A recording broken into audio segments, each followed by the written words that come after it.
அலைக்கும் வரமத்துல்லாஹி வபரகாத்துஹு. எனது சந்தேகம் கூட்டு குர்பானி சம்பந்தமாக. இப்பொழுது கூட்டு குர்பானி 7 நபர் சேர்ந்து ஒரு மாட்டை கொடுக்க வேண்டும் என்கிற கூட்டு குர்பானி ஒரு ஜமாஅத்தோ இல்லை ஒரு அமைப்போ எடுத்து நடத்துகிறது. அந்த ஜமாஅத்து கூட்டு குர்பானி தொகையை, அதாவது மாடு வாங்குவதற்கு முன்பாகவே அந்த மாட்டினுடைய விலையும், தோராயமாக அந்த மாட்டினுடைய விலையும் எல்லாம் கணக்கு கூட்டி முன்னதாகவே தொகை அறிவித்து விடுகிறார்கள். அந்த தொகையை எப்படி என்றால் பணம் மட்டுமே அந்த நபரிடம் வசூலிக்கப்படுகிறது. அந்த நபர் மாடு வாங்க செல்வதில்லை. அந்த குர்பானி கொடுக்கும் இடத்திற்கு அவர் வருவதில்லை. அந்த குர்பானி கரியை பெறவும் அவர் வருவதில்லை. அவ்வாறு கடன் மீதோ ஒரு கடனை போன்று காசை மட்டுமே கொடுத்துவிட்டால் தனது குர்பானி கடை முடிந்துவிட்ட நிலையில் அவர் அந்த நபர் ஜமாத்தினம் நம்பி காசை கொடுத்து விடுகின்றார். இது நபுவெளிதானா? இந்த ஜக்காத்தும் ஃபித்ராவை போன்று இது ஒரு ஜமாத் எடுத்து நடத்துவது சரிதானா?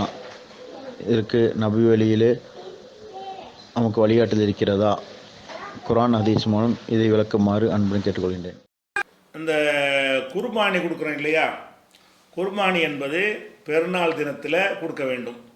அதாவது ஹஜ்ஜி பெருநாள் தினத்தில் கொடுக்கறது பேர் குர்பானி. யாருக்கு வசதி இருக்கிறதோ அவர் வசதிக்கு ஏழைகள் கஷ்டப்படுறவங்கலாம் கடன் வாங்கி கொடுக்க அவசியம் கிடையாது. யாரிடத்தில் அன்றைய செலவு போக ஒரு குர்பானி கொடுப்பதற்குரிய வாய்ப்பு இருக்கிறது, அவர்கள் ஆடு, மாடு, ஒட்டகம் இவற்றில் எதையாவது ஒன்றை அறுத்து அதை தானும் சாப்பிட்டு ஏழைகளுக்கு என்ன செய்யணும், விநியோகிக்கிறதுக்கு பேர் குர்பானிங்கிறது. இந்த குர்பானி என்பதில் இஸ்லாம் என்ன பண்ணுதுன்னு கேட்டால், ஆடு கொடுப்பதாக இருந்தால் ஒரு நபர் ஒரு குடும்பம் ஒரு ஆடு கொடுத்தா போதும், ஒரு ஆடு கொடுக்கலாம். மாடாக இருக்கும் என்று சொன்னால் 7 பேர் சேர்ந்து அந்த மாட்டை வாங்கி கொடுத்தோம்னு சொன்னால் 7 பேரும் குர்பானி கொடுத்ததா ஆகிவிடும். ஆடுன்னா ஒரு குடும்பம், மாடு என்று சொன்னால், ஒட்டகம் என்று சொன்னால் 7 பேர் சேர்ந்து கொள்ளலாம். இப்போ ஒரு மாடு வாங்குறதுக்கு என்கிட்ட காசு இல்லை, அப்போ 7 பேர் கூட்டா சேர்ந்து ஒரு மாடை வாங்கி அதன்படி நம்ம என்ன செய்யலாம், குர்பானி கொடுக்கலாம் என்று மார்க்கத்தில் சொல்லப்பட்டிருக்கிறது. அதாவது ஆடாக கொடுக்கும்போது கூட்டு சேர்க்க தேவைப்படாது. என்கிட்ட வசதி தான் ஒரு ஆட்டாக எனக்கு கொடுத்துட்டு போயிடுவேன். மாடு கொடுக்கும் பொழுது எனக்கு ஒரு ஆளுக்கு கொடுக்க முடியலைங்கும் போது அப்போ வேறு யாராவது இருக்கிறாங்களா, என்னை மாதிரி ஆடு வாங்க வசதி இல்லாமல், ஏன்னா மாடை பொறுத்த வரைக்கும் 7 மடங்குன்ற இப்போ நீங்கள் வியப்பாக நீங்கள் பார்க்கக்கூடாது. ஏன்னு கேட்டால், இப்போ நம்ம நாட்டில் தான் அந்த மாடுங்கிறது ஒரு மட்டமாக நீங்கள் நினச்சிக்கிட்டு இருக்கிறீங்க. வேறு நாடுகளில் எல்லாம் மாடு ரொம்ப அதிக விலை உள்ளது. 7 ஆட்டை விட ஒரு மாட்டுடைய விலை அதிகமாக இருக்கும் அரபு நாட்டிலாம். அந்த மாதிரியான ஒரு நிலையில் இருக்கும் பொழுது தான் அந்த மாட்டினுடைய நம்ம வேணும்னு இந்த மாடு சாப்பிடக்கூடிய தகுதியற்றது நம்மளாக நினைத்து கொண்ட காரணத்தினால் அந்த மாதிரி பகுதிகளில் அது விலை கம்மியாக இருக்குது. அதனால் 7 மடங்கு வருமானலாம் நீங்கள் நினைக்கக்கூடாது. 7 மடங்கு கண்டிப்பாக அது 7 மடங்கு எடையிலையும் 7 மடங்கு இருக்கும், விலையிலையும் 7 மடங்கு இருக்கும். தரத்தில் இன்னும் ஆட்டை விட மாடு தான் சிறந்தது. இந்த சாப்பிடுவதற்கு ஏற்றது கொழுப்புலாம் போதுமான கரெக்டான அளவில் இருக்கும். அது ரொம்ப பெரிய பாதிக்காது. அதை விட்டுருவோம். இப்போ ஒரு மாட்டை குர்பானி கொடுக்குறோம். அப்போ மாட்டை குர்பானி கொடுக்கும்போது நான் ஒரு ஆள் மாட்டை வாங்கி கொடுக்க சக்தி இருந்தால் ஒரு ஆள் கொடுத்துட்டு போயிடலாம். சக்தி இல்லாத நேரத்தில் நான் என்ன செய்வேன்னு கேட்டால், நீங்கள் சேர்ந்துக்கிறீங்களான்னு ஒரு 6 பேரை சேர்ந்துட்டாங்கன்னு சொன்னால் எல்லாருமா போட்டு ஒரு மாட்டை வாங்கி குர்பானி கொடுத்தோன்னு வைங்க. அப்போ 7 பேர் கொடுத்ததாக ஆகிவிடும். 7 பேருமே தனித்தனி குர்பானி கொடுத்தார்கள். அப்போ இந்த வசதியை கருத்தில் கொண்டு நபிகள் நாயகம் ஸல்லல்லாஹு அலைஹி வஸல்லம் அவர்கள் இந்த மாதிரி ஆடு என்றால் ஒரு ஃபேமிலி, மாடு என்றால் 7 ஃபேமிலி என்ன செய்யலாம், அது கொடுத்து அவங்க பங்கு வச்சு அவங்களும் எடுத்துக்கொள்ளலாம், ஏழைகளுக்கு விநியோகம் செய்யலாம். இதான் கூட்டு குர்பானி என்று சொல்வது. இந்த கூட்டு குர்பானி என்பதை இப்போ நபிகள் நாயகம் ஸல்லல்லாஹு அலைஹி வஸல்லம் அவங்களுடைய காலத்தில் அவங்க ஒரு கவர்மெண்ட் வச்சுருந்தாங்க, அவங்க ஒரு நிர்வாகம் வச்சுருந்தாங்க. அந்த நிர்வாகத்தின் மூலமாக நீங்கள் ஒவ்வொருத்தராக உங்களுடைய குர்பானி மாட்டில் கூட்டு சேர்றவங்கெல்லாம் கொண்டாந்தாங்க என்று வாங்கி அது 1000 ஷேரு, 2000 ஷேரு, 1,00,000 ஷேர்னு வாங்கி அப்படி அவங்க நின்று பொறுப்படுத்தி குர்பானி கொடுத்தார்களான்னா அப்படி கொடுக்கவில்லை. இப்போ நோன்பு பெருநாள் தர்மம் ஃபித்ரா இருக்கு பாருங்கள், அதுக்கு என்ன செஞ்சாங்கன்னு கேட்டால் திரட்டி கொடுத்தாங்க. நோன்பு பெருநாளைக்கு ஃபித்ரான்னு ஒரு தர்மத்தை நம்ம கொடுக்கணும். அன்றைய தினம் அதை கொடுப்பதன் மூலமாக அன்றைய தினம் ஏழைகள் யாரும் பட்டினியாக கிடக்கக்கூடாது, பெருநாள் தினத்தில் பட்டினியாக கிடக்கக்கூடாது என்பதற்காக வேண்டி ஃபித்ரான்னு ஒரு தர்மத்தை நபிகள் நாயகம் செஞ்சாங்க. ஒரு 2.5 கிலோ அரிசி அந்த பெருமதியான ஒரு தர்மத்தை விதி ஆக்கினார்கள்.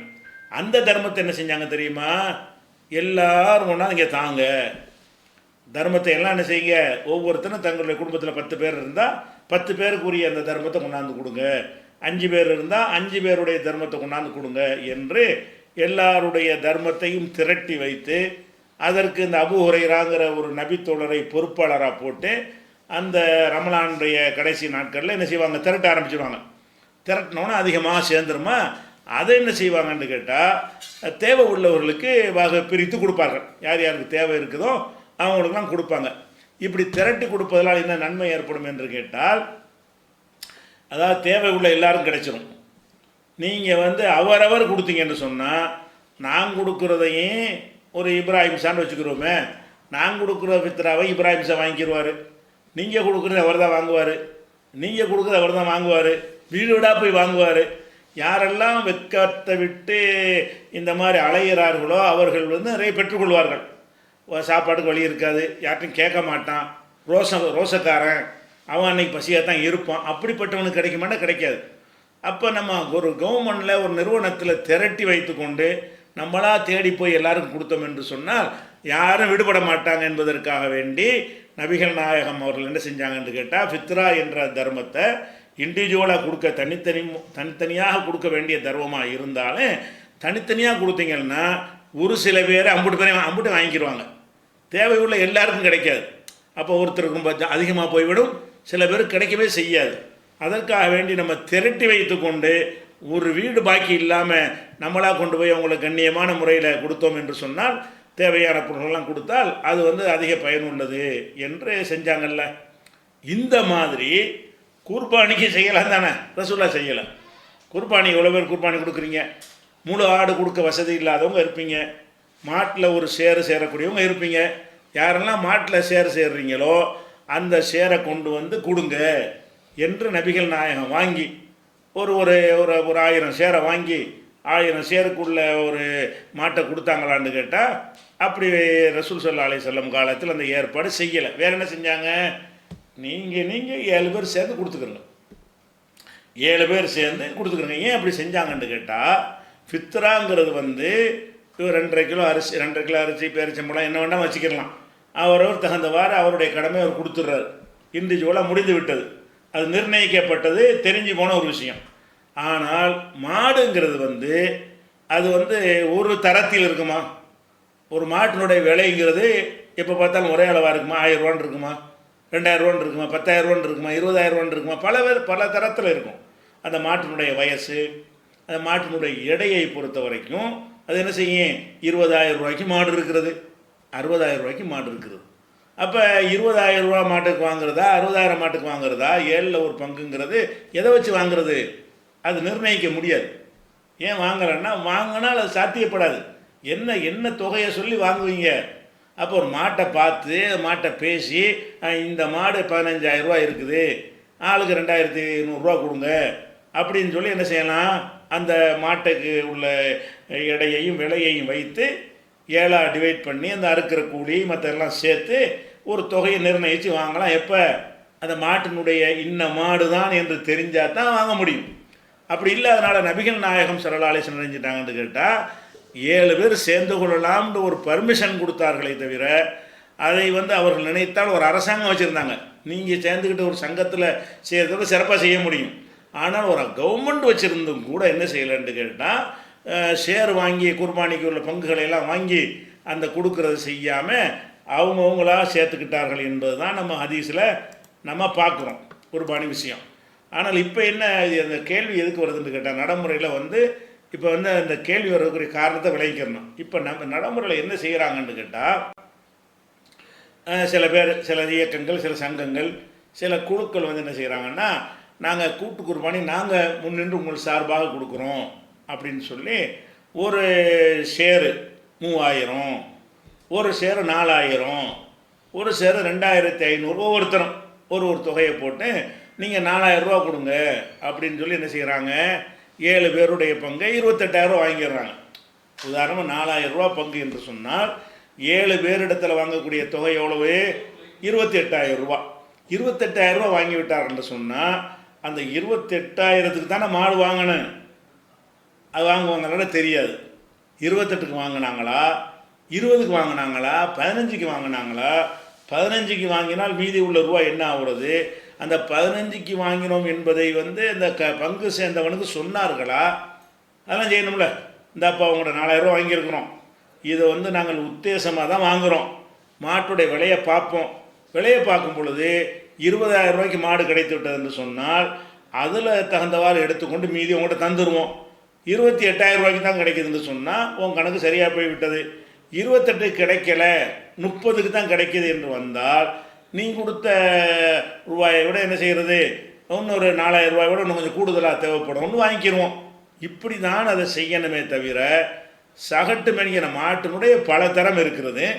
10,000லேருந்து 15,000லேருந்து 20,000 30,000 வரைக்கும் இருக்கும் பொழுது ஒரே 4,000 வாங்கி கொண்டு சின்ன சின்ன வயசு மாடுகளையாக கொண்டாந்து பிடித்து அறுத்து அதில் வந்து என்ன செய்கிறாங்கன்னு கேட்டால் அது ஒரு தொழிலாக பண்ணுற காட்சியை பார்க்குறோம். ஆதாயம் அடைகிறாங்க. அந்த 28,000 ரூபாய்க்கு உள்ள மாடு வாங்குறது இல்லை. 28,000 ரூபாய்க்கு உள்ள மாடு சில மாடை வாங்குவார்கள், இந்த அருக்கு காட்டுவார்கள், எல்லாருக்கும் அதையே காட்டுவார்கள். ஆனால் 12,000 ரூபா மாடு அங்கே இருக்கும், 13,000 ரூபா மாடு இருக்கும்.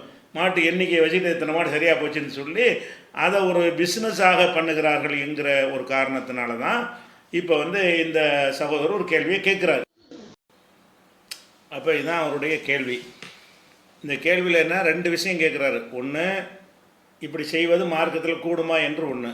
இரண்டாவதாக, குர்பானின்னு கொடுக்கும் பொழுது பணத்தை கொடுக்குறாங்களே தவிர அதில் அவங்க இன்னொரு இன்வால்மெண்ட்டும் கிடையாது.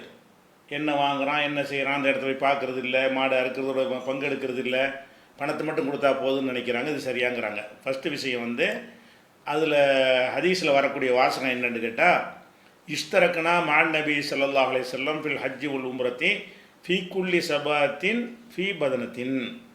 ஒவ்வொரு ஒட்டகத்தில் ஒவ்வொரு 7 பேராக நாங்கள் கூட்டு சேர்ந்தோம். ஹதீஸில் வரக்கூடிய நபிகள் நாயகம் காலத்தில் வந்து ஒரு ஒட்டகம், இதில் 7 பேர், இந்த 7 பேர், இந்த ஒட்டகம், இந்த ஒட்டகத்துக்கு இந்த 7 பேர், இந்த ஒட்டகத்துக்கு இந்த 7 பேர் அப்படின்னு சொல்லி ஒவ்வொரு ஒட்டகத்துக்கும் ஒவ்வொரு 7 பேர். அதாவது 70 பேர் சேர்ந்து 10 ஒட்டகத்தை வாங்குறது இல்லை. ஏன்னா சமமாக இருக்காது. கம்பெனி தயாரிப்பு மாதிரி பொருள்கள்னால் ஒரே மாதிரியாக இருக்கும். ஒரு ஃபோன்னு சொன்னால் அந்த பிராண்ட் எடுத்து அதே மாதிரி எல்லாம் அப்படி இருக்கும். அல்லாஹ் படைத்த படைப்புகளில் ஒரே மாதிரி இருக்கவே இருக்காது. அவங்க ஆடு மாடு கழுதை எதாக இருந்தாலும் சரி, அதனுடைய வயசு, தரம், நிறம் எல்லாமே வித்தியாசங்கள் இருக்கும். அதனால இந்த ஒட்டகத்தில் இந்த 7 பேர், இந்த ஒட்டகத்தில் இந்த 7 பேர் என்று தான் நாங்கள் கொடுத்தோம் என்று ஹதீஸில் வருகிறது. அப்போ அந்த அடிப்படையில் பார்க்கும் பொழுது இப்போ கூட்டாக வாங்குறாங்கல்ல, வாங்குறவர் வந்து அந்த 100 மாடு வாங்கியிருக்கிறாங்கன்னு சொன்னால் அந்த 100 மாட்டில் எந்த மாடு அவருடைய பங்கில் வாங்கினது தெரியாது. 100 மாடு இருக்கும், 700 பேர்கிட்ட பங்கு வாங்கியாச்சு. 700 பேர்கிட்ட பங்கு வாங்கிட்டு 100 மாடு அறுத்தா வச்சாங்கன்னு சொன்னால் அந்த 700 பேருக்குமே தாங்கள் குர்பானி கொடுக்குற மாடு எதுன்னு தெரியுமா? தெரியாது. இந்த 700ல் உன் பங்கு இருக்குது. இப்படி செய்வது வந்து மார்க்கத்தில் கூடாது. ஏன்னா ஒவ்வொரு ஏழுன்னு சொல்லணும். அப்போ கூட்டு குர்பானி நடத்தக்கூடிய என்ன செய்யணும்னு கேட்டால், பணம் வாங்குறாங்க இல்லையா, அவங்க வகைப்படுத்தணும். 28,000 ரூபா மாடு இந்த இருக்குது, இந்த 28,000 ரூபா மாடு உங்களுக்காக வாங்கியிருக்கிறோம், அதில் உங்கள் பங்கு 4,000 ரூபா முடிஞ்சு போச்சு. இன்னொருத்தர்கிட்ட உங்களுக்கு 25,000 ரூபா மாட்டு தான் உங்கள் பங்கை சேர்த்துருக்குறோம், உங்கள் வகையில் உள்ள பணம் கூட மிச்சம் இருக்கிறது. இன்னொருத்தர்கிட்ட 20,000 ரூபா மாடு தான் கிடைச்சது, இந்த 7 பேரை வந்து சேர்த்துருக்குறோம் என்று ஒவ்வொரு 7 பேருக்கும் தங்கள் வாங்கிய மாட்டினுடைய அளவு, எடை, விலை எல்லாத்தையும் சொல்லி அப்படி தான் வியாபாரம் செய்யணுமே தவிர இந்த குர்தாம்பூக்குள்ள வியாபாரம் பண்ணுவதற்கு வந்து மார்க்கத்தில் தடை இருக்கிறது. இப்போ நபிகள் நாயகம் ஸல்லல்லாஹு அலைஹி வஸல்லம் காலத்தில் வந்து அதாவது முன்பணமாக பொருளை வாங்குவாங்க. பேரிச்சம்பழம் இருக்குன்னு வைங்களேன், பேரிச்சம்பழத்தை வைக்கும் பொழுது அந்த முன்னாடியே பணம் வாங்கிடுறது, உற்பத்தி ஆனவுடனே உனக்கு பேரிச்சம்பழம் தர்றேன் அப்படின்னு வாங்குவது. அப்படி வாங்கும்போது நபிகள் நாயகம் சொன்னாங்க, குருட்டாம்பூக்களை வாங்கக்கூடாது. 2 மரத்தினுடைய பேரிச்சம்பழத்தை தர்றேன், 3 மரத்தினுடைய பேரிச்சம்பழத்துக்கு 3,000 ரூபா கொடு அப்படின்னு பணத்தை வாங்கிக்கிட்டு கொடுக்கக்கூடாது. வேறு எப்படி கொடுக்கணும்? பேரிச்சம்பழத்தினுடைய அளவு எவ்வளவு, எடை எவ்வளவு, அப்போ உன்ட்ட 3,000 ரூபா வாங்கிட்டேன், 30 கிலோ தருவேன் அப்படி சொல்லணும். 10 மரத்துடைய பணத்தை தருவேன்னு சொல்லக்கூடாது. ஏன் 10 மரத்தில் வந்து 30 கிலோவும் வரும், 10 மரத்தில் 1 கிலோவும் வரும், ஒரு மரத்தில் கூடும், ஒரு மரத்தில் குறையும். அவனுக்கு பேசின மரம் வந்து சுத்தமாக விளையாமல் போயிடும். அவனுக்கு என்னத்தை கொடுப்பீங்க? அப்போ இந்த முன்பணம் வாங்குவதாக இருந்தால் நபிகள் நாயகம் சொல்கிறாங்க, மண் செலவ ஃபி தம்ரின், பேரிச்சம்பளத்தில் முன்பணம் வாங்கினீர்கள் என்று சொன்னால் ஃபுல் யுஸ்லிஃப் ஃபி கைலின் மாலூமின் வசனின் மாலூமின், குறிப்பிட்ட எடை குறிப்பிட்ட அளவு என்று சொல்லி வாங்க வேண்டும். 10 மரக்கா பேரிச்சம்பழம் அல்லது 10 கிலோ பேரிச்சம்பழம் என்று சொல்லணுமே தவிர, பொதுவாக நீ ரூபாயை கொடு, விளைஞ்சவன இந்த மரத்தில் உள்ள உனக்கு, அந்த மரத்தில் உனக்கு என்று முன்பணம் வாங்காதீங்கிறாங்க. ஏன் அப்படி சொல்கிறாங்க? நாம் கொடுத்த காசுக்கு என்ன கிடைக்கிது என்பது துல்லியமாக தெரிய வேண்டும். அப்போ நீங்கள் 4000 ரூபா ஒருத்தட்ட ஷேர் வாங்கினீங்கன்னா அவர் கொடுக்குற மாட்டுடைய எடை எவ்வளவு, அதனுடைய விலை எவ்வளவு, ரெண்டையும் சொல்லி தான் வாங்கணும். அப்படி வாங்காமல் செய்தார்கள் என்று சொன்னால் இவர்களும் பொறுப்பட்டு நடக்கிறதுனால இவர்களுக்கும் ஒரு கேள்வி இருக்கிறது, அவர்களும் பொறுப்பட்டு நடந்ததுனால அதுக்கு ஒரு கேள்வி இருக்கிறது. வாங்கின பிறகு என்ன செய்யணும், உங்களுக்கு தெரிவிக்கணும். நீங்கள் வாங்க கூட்டாக செய்யணும், அப்படி தான் செய்ய முடியும், வாங்கிக்கிறங்க, பிரச்சனை இல்லை. எப்படி செய்ய வேண்டும் என்றால், 100 மாடு வாங்குறீங்களா, 100 மாடும் ஒரு விலையில் இருக்காது. ஒவ்வொரு 7 மாட்டுக்கு ஒரு 7 பேரை பிரிங்க. அந்த மாட்டினுடைய விலைக்கு தகுந்தவாறு அந்த 7 பேர்கிட்ட காசு வாங்க. இந்த மாட்டு 7 பேருக்கு தகுந்தவாறு அந்த 7 பேர்கிட்ட காசு வாங்க. இப்படி வாங்கி கொண்டு மீதி உள்ளதை நீங்கள் பங்கு வச்சு கொடுக்கவில்லை என்று சொன்னால் அது ஒரு மோசடியில் வந்துவிடும். மார்க்கம் தடுத்ததாகிவிடும். இது புகாரியில் 2239 ஹதீஸில் இப்படி நபிகள் நாயகம் வந்து பேரிச்சம்பழம் கொடுத்தா குறிப்பிட்ட எடை குறிப்பிட்ட அளவு என்று சொல்லி வாங்க சொல்லியிருக்கிறார்கள் அப்படிங்கிறத வழங்கி கொள்ளணும். அதுபோக அந்த குர்பானி, இன்னொரு கேள்வி ஒரு கேட்குறாரு இதுலேயே, குர்பானி கொடுக்கும்போது நம்மளது ஒரு ஆளை நின்று அறுக்கிறத பார்த்து நம்மளால் அந்த ஒரு ஈடுபாடு இன்வால்மெண்ட் இருக்கணுமா இல்லையா, அப்படி இல்லாமல் செய்யலாமான்னு கேட்குறாரு. அப்படி இருக்குன்னு அவசியம் கிடையாது. நம்ம மாட்டை குர்பானி நம்மள நின்று கொடுக்கலாம். நமக்கு முடியும்னு சொன்னால் நம்மளோட ஊழியர்கிட்ட கொடுத்து, இந்தாப்பா இந்த மாட்டை வாங்கியாச்சு கொண்டே அறுத்து விநியோகம் பண்ணு என்று கொடுக்கலாம். நம்ம போய் நின்று நம்மளை கண்ணால் பார்த்து அறுக்கணும்னு ஏதாவது சட்டம் இருக்கான்னா அப்படி சட்டம் கிடையாது. எந்த அளவுக்கு என்றால் நபிகள் புகாரியில் 1717 ஹதீஸில் இருக்கிறது. நபிகள் நாயகம் அவர்கள் ஒரு ஒட்டகத்தை குர்பானி கொடுக்குறாங்க. ஒட்டகத்தை கொடுக்கும் பொழுது மருமகன் அலியை கூப்பிட்டு, இந்த ஒட்டகத்தை என் சார்பாக நீ போய் அறுத்து குர்பானி கொடுத்து அந்த ஏழைகளுக்கெல்லாம் இறைச்சியை பகிர்ந்து கொடு. கிட்ட ரசூல்லா போகவும் இல்லை, அதை பங்கெடுக்கவும் இல்லை. வந்து அந்த அதில் வந்து ஒவ்வொரு வேலையிலையும் அவங்க ஈடுபாடு காட்டலை. ஏன்னு கேட்டால் அதுக்கு உரிய வேலையை ஒரு ஆள்கிட்ட ஒப்படைச்சிட்டோம்னாலே போதும், நம்ம தான் போய் நின்று செய்யணும்னு சட்டம் கிடையாது. அப்போ சொன்னாங்க, இறைச்சியெல்லாம் பங்கிட்டு கொடுத்துரு, தோல் அதில் உள்ள சேனம் இருக்குன்னு ஒட்டகத்துக்கு போட்டிருப்பாங்கள்ல, அதையெல்லாம் வந்து கூலியாக கொடுத்துடக்கூடாது. உரிக்கிறவனை கை காசப்பட்டு கூலியாக கொடுக்கணும். இந்த தோல் இதையெல்லாம் தர்மம் செஞ்சிரு என்று நபிகள் நாயகம் ஸல்லல்லாஹு அலைஹி வஸல்லம் அவர்கள் சொன்னார்கள் என்று புகாரியில் 1717 ஹதீஸ் இருக்கிறது. அதனால் குர்பானிக்கு சேர்ந்தா நம்மளே போய் அந்த இடத்துல நிற்கணும் அறுக்கும்போது என்பது சட்டம் இல்லை. நபிகள் நாயகம் நிற்கலை. சிலது நின்று செஞ்சுருக்கிறாங்க, நிற்காம செஞ்சுருக்கிறாங்க. அதனால் வந்து அந்த 2வது கேள்வி வந்து அது அப்படி கிடையாது, நம்ம போகாமல் இருக்கலாம்.